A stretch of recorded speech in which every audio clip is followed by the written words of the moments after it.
Subay niining nagsingabot nga Pasko atong mahinabi ang composer sa Argao Christmas ID. Let's all welcome Jade Castro. Mayong buntag, Sir Jade, ug welcome din sa GMA Regional TV Live. Hello, good morning everyone. Thank you so much for having me this morning. It's an honor and privilege for me to be in this program. It's our pleasure to have you with us. First of all, congratulations sa inyong awit nga Pasko sa Argao Station ID 2022. May we know what is this song all about, kining Pasko sa Argao?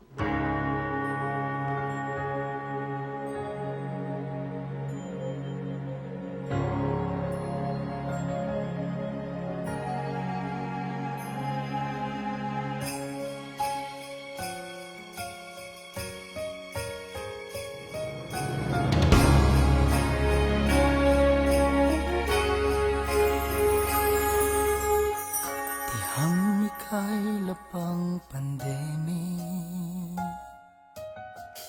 kitang tanang punos kahalo ko kasakit. Huwag ka magpadaog sa mga pagsulay, kalipay sa Pasko, sulod lang sa panimalay. Itagmal man ang katalaman. Well, this song is all about pagpasalamat sa kahitasan sa bagong higayon ngayong gihatag human sa daghang katalagman nga niabot sa atoang lungsod o sa atoang tibuok na kalibutan. Para kanimo, sir, unsay tumong og tinguha sa maong awit? Well, ang tumong is to unite everyone, dili lang kay sa Argao, kundi lakip sa tanan nga nakadungog sa mensahe sa song nga in unity there is always a strength, and kinahanglan gyud nga magtambayayong ta para mas hapsay o mas dali ang tabangon. How was this song conceptualized, sir? Kung anong kinigayod nga awit ang na-come up nimo para sa Argao? It took me only siguro 3 hours to complete this song, and the day after is pwede na siyang i-record. Dali rin ako siyang nahimo tungod kay ako mismo naka-experience ko sa mga panghitabo. So dili kay ko magalisod nga magbuhat og song kung based lang sa atong experience. So mao to nga nakabuhat niining mong awit nga giuluhan na to og bag-ong higayon. Asa kami kuhag inspirasyon, sir, sa pag-compose nimo sa maong awit para sa lungsod sa Argao?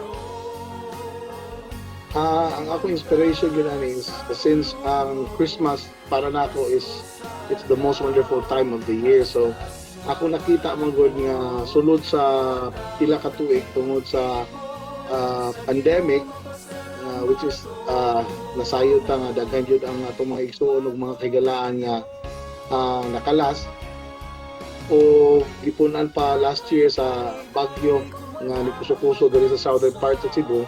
So kayo nga nihatag og grabe nga kaguol o kangit-ngit sa atong Pasko. So ni-come up po ani nga maong awit nga bagong higayon tungod kay salamat ta nga until now buhi ta o nagpadayon sa ato ang pagbangon.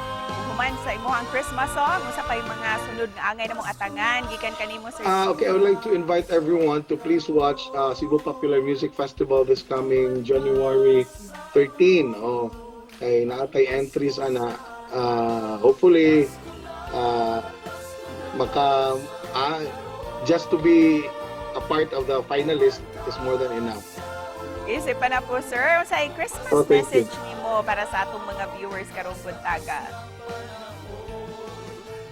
Christmas message lang ako is love lang yun sa inyong craft, kay kung wala ang gugma di gyud ninyo ma-achieve kung unsa inyong gustong buhaton. Kay kita tanan equal kita nga gibuhat sa Ginoo. Sa amuang part ami sa pagsuwat o pagkanta, ang uban lain-lain mata o gitaha. So ibutang lang yun na to ang gugma sa ato ang gibuhat para wala gyud imposible nga di na to makabot kung naa ang gugma. Daghang salamat sa imong mensahe, Sir Jade, ug Merry Christmas kanimo. Thank you so much.